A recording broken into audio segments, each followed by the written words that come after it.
We are with Creating Worlds with Aaron Archer. Hey.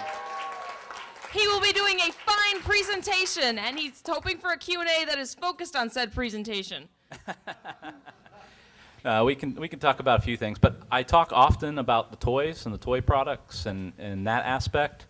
I thought today it'd be interesting to, I will give long-form answers to questions about the creation and decision-making about movies, video games, character use, how we decided to do the aligned continuity, if that's what you're into, why the 13. But I think I would like to kind of expand on how we make those decisions that kind of drive those toys that we all love. And then I can give you my process throughout that kind of those questions. So does anyone have any questions about how we did any of that stuff?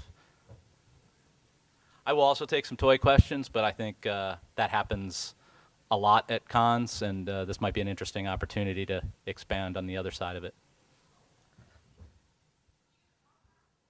That was it. That was it.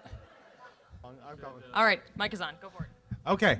All right. Hey, Aaron, I've got just a question. As we know, there was the big thing at Hasbro, the whole initiative in order to bring all the continuities together for the Transformers Prime universe. Yep. What with the so-called Binder Revelation culminating in the Covenant of Primus release. Yep. I was wondering, I guess, if there was anything you could tell us just about the process involved in going through all that and stuff. Well, that was a big part of what we did in the last 6 years, really. It went back quite a ways.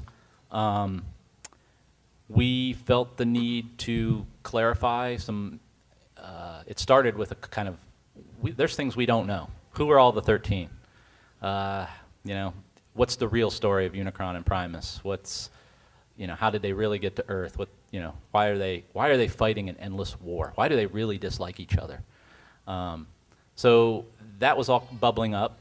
At the same time, Activision started talking about, let's do this kind of pre-G1 game, and we were definitely into that, and that gave us a chance to flesh out what happened before Episode 1 of the G1 series in a way. And from there, we just kept snowballing with that. The two video games needed to match up. There was a novel deal signed up, and we're like, well, let's expand there.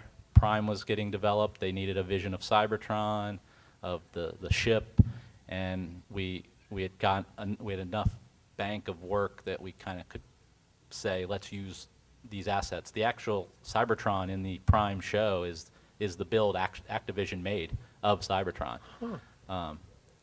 So that was kind of cool, being able to take publishing, video game, and then animation, ultimately making toys as well, and try to string those things together. Transformers never really had that. Star Wars has it, Batman can have it a little bit, but Transformers had kind of a very fractured start, stop, kind of looks like, not quite different, but same, kind of attitude. We felt like we wanted to clean that up. And the hope was that we would clean it up and go forward. I think when you make a book like that, it looks like a guide. And innovation looks like it's hard to get innovation out of a guide. So it's a really cool book that became the Covenant of Primus a bit, but it's not the whole book isn't out there. So there's still a lot of stuff that never got developed. But that was what was happening at that time. Okay. And the aligned continuity, I don't even know if it'll last. I don't know what the next cartoon, I believe, is drafting off where Prime is. So I don't know where that'll end up. But I'm happy to have been part of at least trying to rectify the 13. Why is Optimus and Megatron at the core have a conflict? Rather than you're red, I'm purple. So. Those are the things we were trying to do at the time.